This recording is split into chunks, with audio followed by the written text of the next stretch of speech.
And we're going to call this December 23rd, 2025, City of Horicon Council meeting to order. Clerk, please call the roll. Lisa. Here. Marie. Here. Bryce. Here. Christine. I'm here, sorry. Jim. Forrest. Here. Thank you. Anyone that's able, please rise. I pledge allegiance to the flag of the United States of America and to the republic for which it stands, one nation, under God, indivisible, with liberty and justice for all. Thank you. Is there a motion to act on the minutes from last month? Second. Any questions? All right, clerk, please call the roll. Jim. Aye. Bryce. Aye. Lisa. Aye. Marie. Aye. Christine. Aye. Forrest. Aye. Do we have any public appearances, Cody? I don't believe so. Any on the sheet? All right, next we're going to have a presentation and discussion from MSA on the Rock River pedestrian crossing feasibility study. Turn it over to you. Yeah, so hopefully everyone has a copy to follow along with. I'm sorry I don't have a screen to project the presentation. We'll just kind of work off of this, if that's okay. So thank you for having me here to talk about our feasibility study that just wrapped up for the Rock River pedestrian crossing. My name is Ann Folsom. I'm a traffic and transportation engineering project manager with MSA.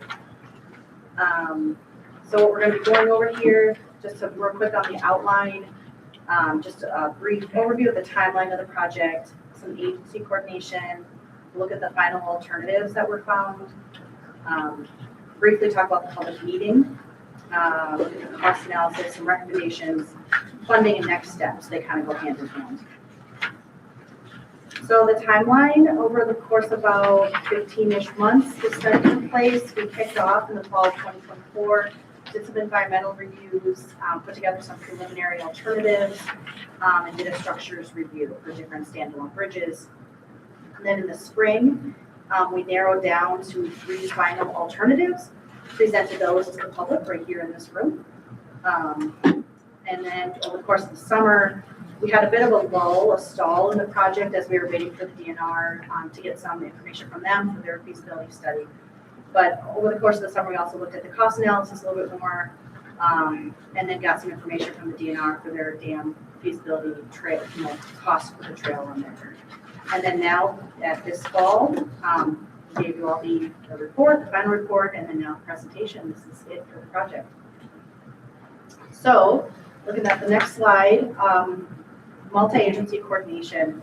So this project involved a lot of different entities. Of course, the city, we met monthly with the city, DOT, DNR, and representatives from the railroad. So this project was funded through a TAP grant, so that's why our DOT was involved there. But you can also tell from this map here, just all the properties that are involved in this footprint. And you have the residential, the yellow to the north, and commercial properties in blue to the south. But the overall core footprint is obviously the railroad tracks, railroad property owned by DOT. There's a hatched piece that's just DOT north of the railroad tracks, and then the green being the DNR. So, like I said, we met monthly with all these agencies. The DNR gave updates on their feasibility study along the way and their thoughts process on, the trail by the dam and stuff like that, and the use of their property. There was a lot of railroad coordination. For one of our first questions with the railroad was, can the trail be on or within railroad property? And the answer was no. So the trail physically cannot be on railroad property. And then we also looked at what if we had some options where the trail went underneath the bridge. We stayed outside the property, but maybe went along the south and went underneath the bridge on either side. We had separate meetings with the railroad, and that just was deemed to be not really feasible of an option. It would require probably about a 2-year review by railroad, and even at the end of that, they could still say no. So we talked to the city about that, and they just said, let's just go with the 3 other alternatives. So for final, we have these 3 alternatives. The first one being a trail. Alternative 1 and 2 are both on the north side of the railroad. So it'd be a trail north of the railroad with a standalone bridge structure. This would all be within, if you're looking at it from a map view, it's all within either DOT or DNR property. And you can see kind of where the footprint of where that bridge would fall between the dam and the railroad bridge. an example of like what a type of bridge like that would look like. It'd be a 175-foot span. The example here is a Pratt truss with no overhead bracing, 14-foot clear width, and some timber decking. So these are just prefabricated pieces that are just dropped in place with a crane. So looking at the benefits and challenges of that alternative, the benefit being the trail would physically be on DOT DNR property, like I said, and a standalone structure, off of, not on the dam. That's, but it depends on how you look at that. That's a benefit. Challenges being right away, the glaring challenge is that retaining wall on the west side.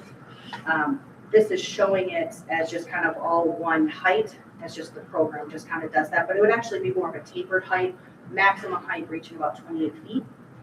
A wall of that size would need tiebacks to be structurally sound. So that would require some land, some real estate for construction, but also maintenance of those tiebacks.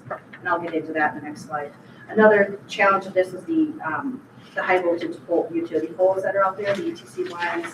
So the trail would have to weave around those poles. And also it might be an issue with the constructability of the bridge, dropping it in by crane with having those overhead lines right there. So looking at the land acquisition for alternative one, that would be to that residential property in the northwest. That would require considerable land there for the construction easement, and then there's also a permanent easement. Construction being just to excavate that at an angle to be able to build that wall, place the tiebacks. Permanent easement would be to be able to get in there and maintain those tiebacks if needed. So you can see the numbers there about the estimated real estate acreage. And then alternative two, similar trail-wise, it's on the north of the railroad, but now this would be incorporated trail on top of the dam. Here you can see an example of this is a dam and trail combination in Beaver Dam, so it kind of gives you an idea of what that might look like going across from the trail's perspective. So benefits on there, the trail again on the DOT and DNR property, and then the trail on the dam. I mean, that could be a benefit just to kind of incorporate that with the new dam structure. Challenges being again the retaining walls. And the pictures that you're seeing here is the retaining wall that would be on that east side. So to maintain that DNR driveway, and then put a trail next to that driveway, and put a wall. It's not as large as the other one. This one might have a max height of maybe 10 feet. But still, there would be a retaining wall needed there.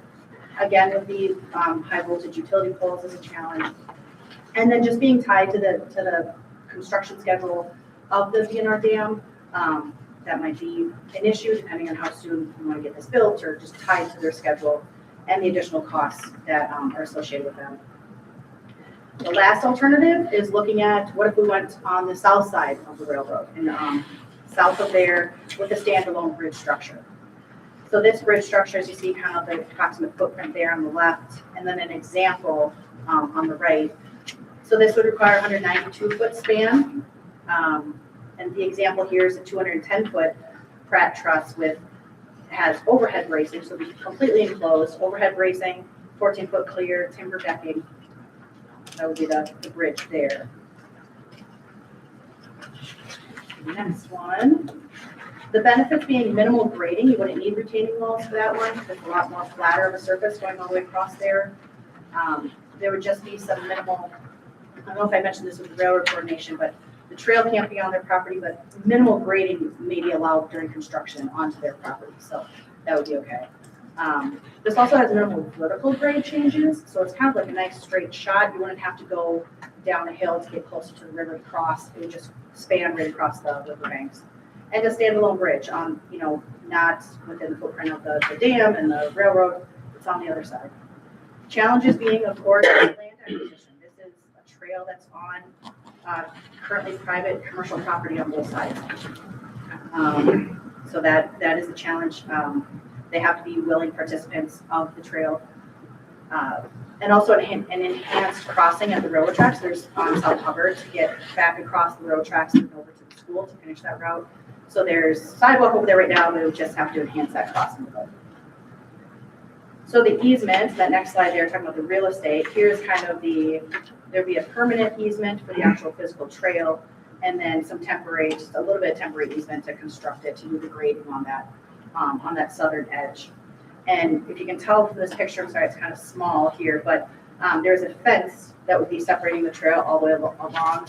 That's the railroad really wanted that, to have a further separation between, the trail users and the railroad, to try to deter people from getting on the tracks. So those three alternatives were our final alternatives. That's what we presented to the public here in April. We had about 13 people attend, presented these alternatives, and for the most, everybody was supportive of the overall project, a trail and a river crossing. Everybody saw the need for that and was overall supportive of that. And when asked, between the three alternatives, there was a preference for alternative 3, that southern option, and the comments even that we received afterwards favored that southern option.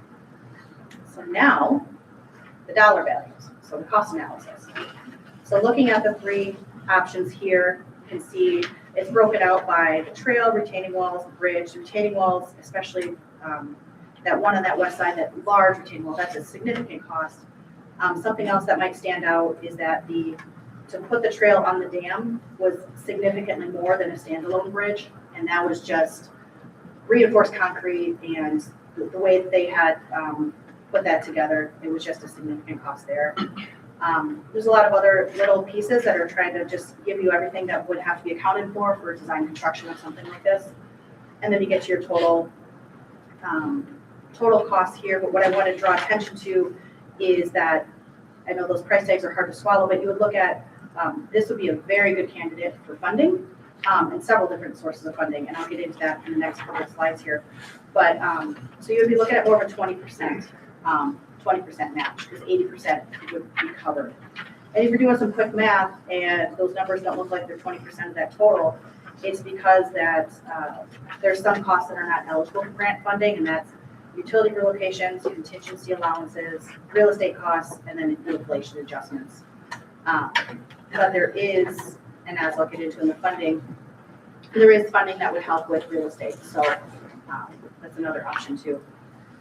So the recommendations from our perspective, after going through this whole feasibility study, our recommendation would be alternative 3. If there's least construction costs, ease of construction with no retaining wall, no high voltage utility lines, don't have to coordinate with DNR dam. It was preferred by the public, and it's a direct and visible route across, the most direct and visible route of the 3. However, we realized that you have to have willing participants in this for the for commercial properties, and you can't condemn properties for bike head for recreational trails. So if you don't have willing participants there, the next contingency recommendation would be alternative 1. It's more cost than 3, but less than 2.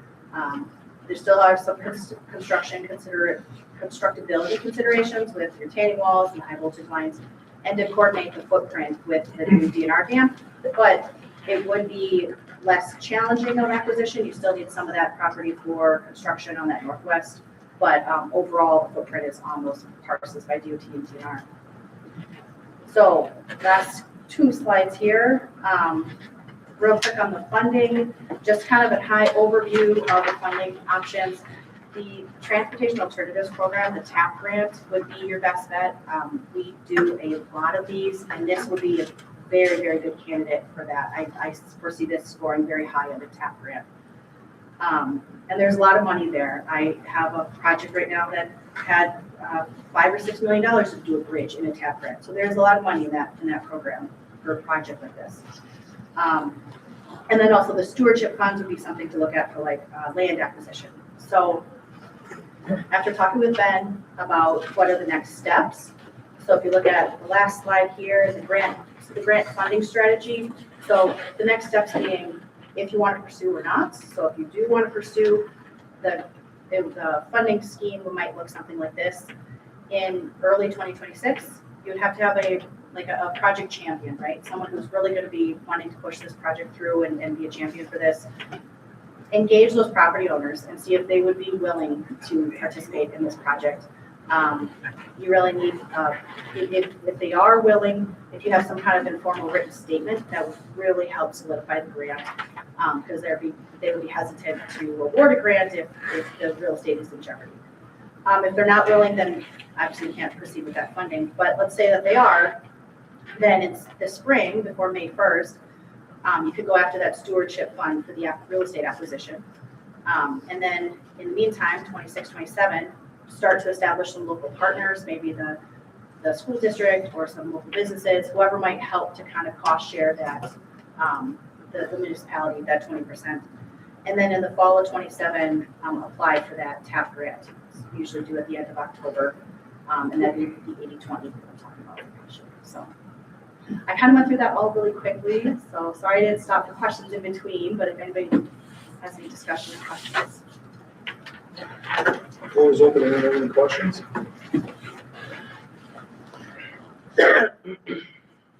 Thanks for the update. It's nice to know what's going on with it. I think the property acquisition is going to be our biggest challenge on alternate one. Do you know who's championing that? Anybody? I Josh didn't really want to talk about the property acquisition. I think we all know it's not going to happen, at least not anytime this year. It's, there's chances in the future where that property might switch hands. It might be available for us to have a conversation. And that's kind of what we went through, in those meetings. We're like, we understand this is nothing we can do this year. That is the ideal time frame, but it's not what we can do here. But that's why I remember asking both of you, is this something that, since we have the study, will this feasibility study still be, I understand costs go up, but the engineering you did, this will still be relevant 1, 2, 3 years from now. Yeah. When we find out what's going on with that property. Because until there is a solution with that property on the east side of the river, there is absolutely nothing we can do. But at least now, I think this grant was used really well with the plan you guys did, that we now know what we need to do and what we got to look at and save up for. At the same time, there's nothing we can do. Yeah, I was going to say the same thing. I mean, when we originally pitched this idea of going after the TAP grant to you all, our idea was, well, the DNR is going to redo the dam. We need a feasibility study to coincide with that, and maybe we could build that crossing with the dam at the same time. That was the ideal. Obviously, we didn't have any details at that point in time, and that's what the grant funded, is these details that we have now. And so with that in mind, we have at least a strategy, what it could look like moving forward. So it's, your question about who's the champion, I guess it's me in relationship to keeping this not on the back burner, but understanding that, a year from now, let's revisit that conversation, or 2 years from now, whatever that looks like. Because I think at this point, the standalone bridge option does look the most feasible in comparison to what else is out there. Obviously, there's a big price tag with that, but we have shown success in bringing money from outside sources to Horicon, and I think this would be a prime opportunity for that. In particular, with Bourne leading the charge at the state level, being an advocate for this project from the get-go, I think that bodes well for us in relationship to what it could look like in the future. And so I fully plan to continue to have conversations about what that looks like and where there might be a potential fit for us to pursue. But right now, if it's not the time, that's okay. We just don't want this feasibility study to say, all right, we throw our hands up, we're done. That's it. The DNR also told us that in 2026 they would have that dam done. Well, the first time we talked to them 2 or 3 years ago, and I don't think, Cody kind of knew, but I think we needed to all know just the severeness, or I'll say severity, better word, of that hill on the north side. That retaining wall would cost more than the bridge. And it's now, even though there wouldn't be any land acquisition needed on the north side, the size of that hill and the amount of those power lines going through there make them, I obviously preferred the north until we saw the price tag and I found out how much a retaining wall was, that the south was the only way to go. Yeah. It would have been, land-wise, it would have been easier on the north. Every single thing to do about construction is easier on the south, except the unique challenges that are on the south. But I love that we have this plan. And at least it gives us something that we can shoot for in the future. I love the idea of the 80-20, because that at least gives us something we can shoot for. And who knows what's gonna happen with either of those properties. I mean, neither of them are being used. It's just one of them, we just have to wait and see what happens. Yeah, the retaining wall is definitely a tough thing. I mean, that has a lifespan to it, so you're looking at replacement costs, X amount of years. And so it's that's also gonna severely continue slow. versus the south side. If there's a way we can champion that and get the property owners to buy in, that's. Can we have conversations with any property owners, or are we just assuming? The one on the east side. Yes. The east side is just calling it, the east side, west side's calls it, east side's be the hard one. You wanna call Well, if no one has, I'm thinking. it? I don't think you try. Oh, no one's tried? Yeah, I think, You can ask them. I would have the same presumption of the outcome, but. if Don't somebody know at unless least- you ask. If so, we at least call them and ask. I'm more than willing to be involved in that. You're gonna call them? If you would like, I will. All right. The one thing is that we really didn't I budget can reach out to. for that 20% this year. No, we didn't, but it doesn't mean we can't go through and look at the pricing of what it's gonna cost us for the property either. You know, what that's gonna run. We know what's here. Because next thing you know, we're gonna be sitting here talking about 27 budget.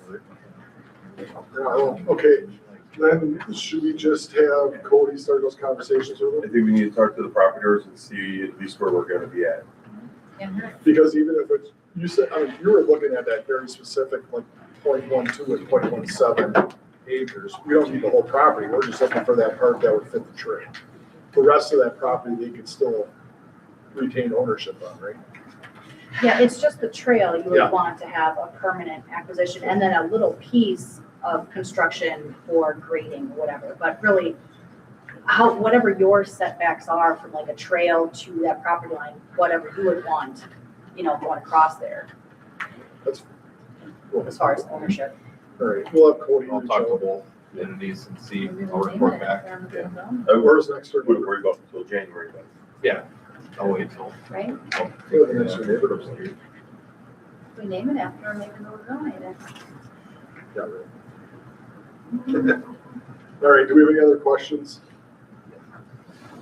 Thank you. It's good, thank you. Appreciate it. All right, next on the agenda is action on ordinance 2025-23, which is an ordinance to repeal and replace the 4 items in the agenda. First,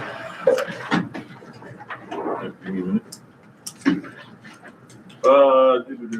Motion.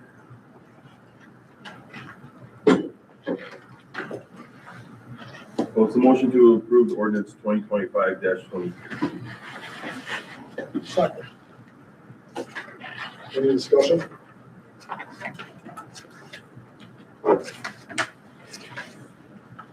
This came out of the new group, No. no, this is just for personnel, okay. Got it. Can we talk about this as safety too? Thought so.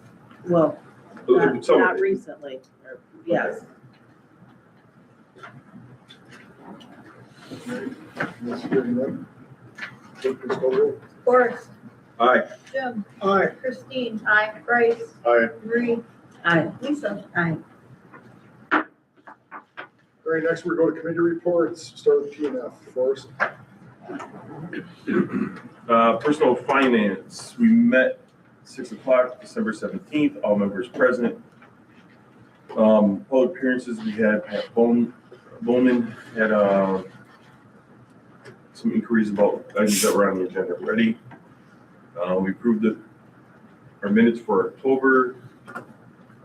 We have a presentation from Ehlers on the sewage system revenue bond anticipation note. Information will be on our agenda for that, as well as the general obligation, or go notes are also on our agenda tonight. We had a presentation in the banking proposal memorandum. We approved the 2025 ambulance write-offs for council. We approved the Hartford Fire and Rescue Advanced Life Support Agreement. We had EMS interim coordinator and assistant coordinator pay. Motion to approve, it's in their packet for tonight. And we approved the 2025 agreement for the senior dining program. I'm sorry, 26. We had discussion for the Civic Plus website hosting, security, and data storage options. If we're going to change our website hosting services. We had a motion to update policies for the purchasing policy. Updated policy for the credit card policy, and discussion among the budget appropriation policy, vacation policy, and compensation time policies. Did a motion to approve the ordinance 2025 that we just approved in council. It was a long one, bear with me. Motion to approve a workstation for the EMS, motion failed. Motion to approve the November bills and the December financial statements. And we set our next meeting for January 15th at 6 o'clock City Hall. And we adjourned in the closed session at 7:45 p.m. Thank you. All right, next we have Public Works and Development, Jim. Public Works and Development Committee was called to order at 6 p.m. by Chairperson Bansma. Members present, Bansma, Fensky, and Schmitz. Members absent, none. Motion by Schmidt, second by Bansma to approve October 2nd, 2025 minutes. All voting aye, motion carried. Public appearance, none. Cody Vanderhyde, Director of Public Works Utilities, provided a monthly update on the DPW and water wastewater departments. Discussion was held on bike trail maintenance. Set the next meeting for Thursday, January 8th, 2025 at 6 p.m. at the DPW conference room. Motion by Bansma, second by Fensky to adjourn. All voting aye. The meeting adjourned at 6:30 p.m. Thank you. Next we have Public Safety, Maureen. Public Safety Committee met December 9th. Fensky and Bromley were present. Bromley was absent. Motion to approve the minutes. No public appearances. Chief Birkin provided a monthly update. Emergency Management Director Biederman provided a monthly update. EMS provided a monthly update. No fire department update. We had a discussion on electric devices in Horicon. Discussion on Chapter 266 direct sellers. And the next meeting is set for January 13th at 6 o'clock. Motion to adjourn. Thank you. Park and Rec, Bryce. Park and Rec was called to order at 6 p.m. by Chairperson Remy. Present was Remy, Krul, and Sullivan. Absent was Arndt and Mookie. There was a motion to approve the last month's minutes. That carried. There was no public appearances. Vanderheide gave a parks report. The rec report included current activities. The aquatic report was the pool was full of snow. We discussed a Porsche playground donation. We discussed the 2026 park plan. We'll have a draft at the next meeting. We set our next meeting for January 13th, 2026, 6 p.m. at DPW conference room. And we adjourned at 6:20 p.m. Thank you. Plan Commission, Lisa. There wasn't any meeting. Thank you. Library report. Everything is rosy at the library. Been dying to say that. In all seriousness, the process of hiring a new library director has started. As far as I know, there's been one interview, and the subcommittee of the library board conducted that interview. They will report to the library board on January 12th, their recommendation of what to do for next steps. Our 2025 circulation stats are studied from 2024, which was kind of a nice surprise in a way. Ever since 2019 and 2020, our circulation has kind of not steadily been going down, but it has seen a decrease. So it's nice to finally see us start going back up on that uptrend again. It's a really good thing for all of our staff and all of the effort that they're doing with displays and promoting all of our collections. Additionally, our support from the community is increasing. We had about $1,000 extra of donations for just kind of general yearly donations, as well as our summer library program donations. Those went up as well. And our attendance at our programs has been very, very nice. We've kind of refocused on how we're doing programs this year, and quality over quantity. I'd summarize it as that. And I think our community is really appreciating that. And then finally, we are in response to program attendance feedback. we're adding a winter reading challenge. So we usually do our summer reading challenge, and now we're adding a winter reading challenge for the month of January. We introduced that on social media yesterday, and we have had flyers in the library for the past week. And so far, the response has been positive, and people are really excited to try it and do it. So, yeah, everything's all good. Awesome. Thank you. All right, next is my report.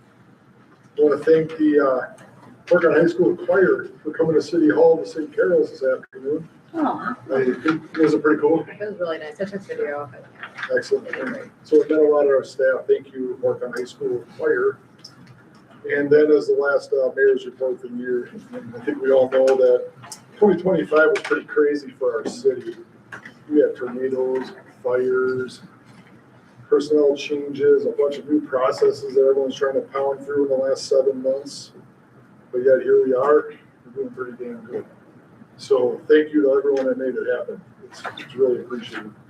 So thank you all. Have a Merry Christmas and Happy New Year. Thank you for all you did in 2025. Moving on. Item 15, acting on the interim financing for sewerage system revenue bond and Geo Mill Forest. All right, so before I read this motion, do we still need to have the approval for city staff to work with Ayers for loan documents? For what? For providing loan documents and No. resolutions? I have that now.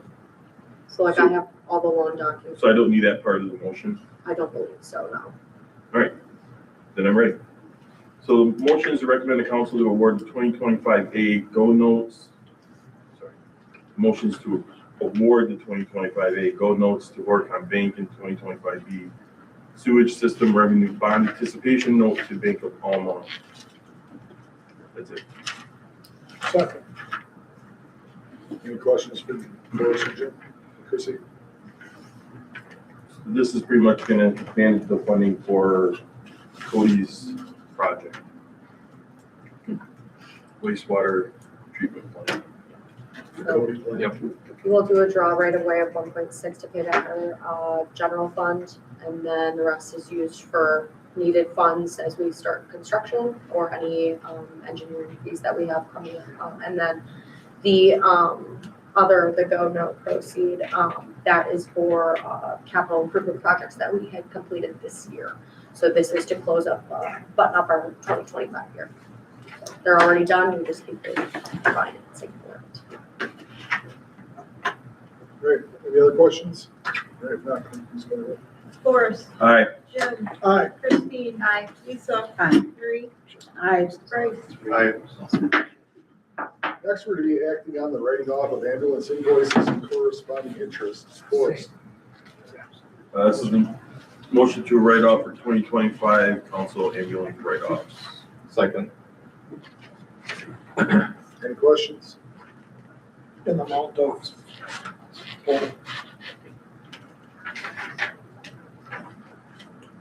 It's $2,934.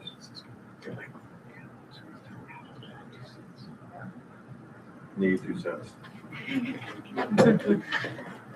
So I should read my money.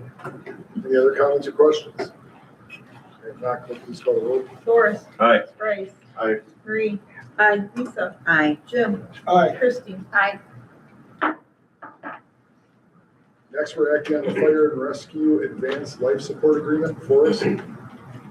Motion to approve the Hartford Fire and Rescue Advanced Life Support Agreement. Second. Any questions? Get the document back.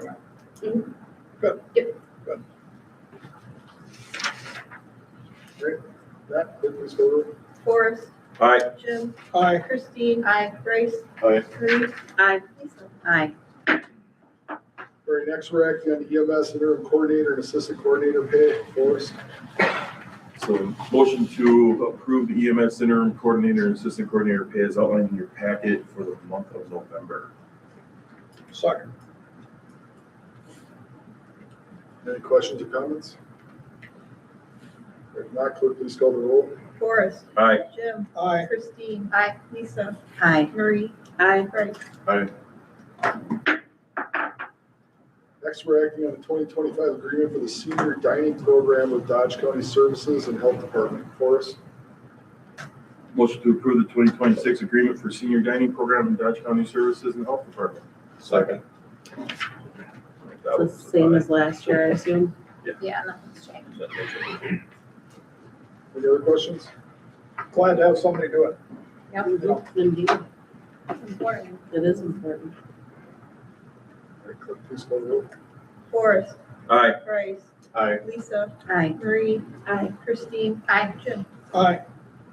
All right, next is mayor's appointment of EMS coordinator. Got a letter from the executive board from EMS making a recommendation to appoint EMTA Dustin Wook as the next EMS coordinator of the Horicon EMS. With his knowledge, experience, and expertise, he'd be the best person to fill this position, signed by the Horicon executive board. I will make the appointment as recommended by the Horicon EMS to appoint Dustin right over there, Dustin Wook. Next, is there a motion to act on the mayor's appointment of EMS coordinator? Second. Any comments or questions on Dustin while Dustin is here? I'll keep it myself. Congratulations. Yeah, congratulations. Thanks. Do we have a vote? Do we have a vote? Do we have a vote? Go ahead. Jim. Aye. Bryce, Aye. Marie, Aye. Lisa, Aye. Forrest, Aye. Christine. Aye. Thanks for stepping into that role. Yeah, thank you. Now congrats. Thank you, and thank you. Appreciate it. All right, next, we got our list of election officials for this year. So we have 3 affiliated, Kathleen Norris, Ed Norris, and Rachel Reefschneider. Unaffiliated, Mary Almond, Sue Bergeron, Brian Bischoff, Lisa Bischoff, Jackie Bowman, Pat Bowman, Alex Harvancic, who's one of our chief election officials, and Teresa Sawyer, who's a chief election official, Ted Yeager, Lisa Sullivan, Lisa Warnka, Noah A. Strike, Rose Hahn, Glenn Hahn, Melissa Magnuson, Michelle Kraftful, Don Miller, Mary Miller, Matt Raisy, and Scotty Dees. Oh. So I am looking for a motion to act on the appointments of the election officials for 2026. Second. Any questions for Scotty while he's here? Good work. Thank you, Scotty, for stepping up. I just do it for the free lunch. Thank you for being the honest one. Clerk, please call the roll. Forrest, Aye. Jim, Aye. Christine. Aye. Bryce, Aye. Marie, Aye. Lisa. Aye. It's a great list. Question, Yes, Chris, was Vanderbilt the thing that we approved? we're gonna have it ready for November. It's too not gonna early. be ready for this No. Yeah, one. it won't be ready for February. But I'm just wondering, is that gonna cut down on the headcount you need for volunteers? No, because everybody wants to go to half days, so Yeah. that's why everybody's willing to step up and participate in it, because the half Oh, days. because then you only have to work half the day. Right. Oh, that's cool. Yeah. Oh, that's cool. Pretty exciting. All right, next on the agenda, I see we don't have any operator licenses, so moving on to 25, can we act on the financial statement for So December moved. 25? Second. Any questions? Please call the roll. Forrest, Aye. Bryce, Aye. Lisa, Aye. Marie, Aye. Christine. Aye. Jim. Next, we're acting on the bills first. So move. Second. Any questions on the bills? All right, clerk, please call the roll. Forrest, Aye. Bryce, Aye. Lisa, Aye. Marie, Aye. Christine. Aye. Jim.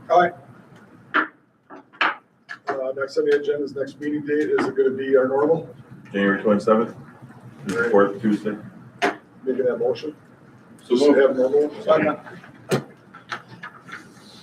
All right, any comments on the next meeting date? All right, Matt, clerk, please call the roll. Forrest, Aye. Jim. Aye. Christine. Aye. Lisa. Aye. Marie, Aye. Bryce. Aye. Thank you, and I need a motion to adjourn the close. So move. Second. Forrest, Aye. Jim. Aye. Christine. Aye. Lisa. Aye. Marie. Aye. Bryce. Aye. Get up, I'm gonna end the show.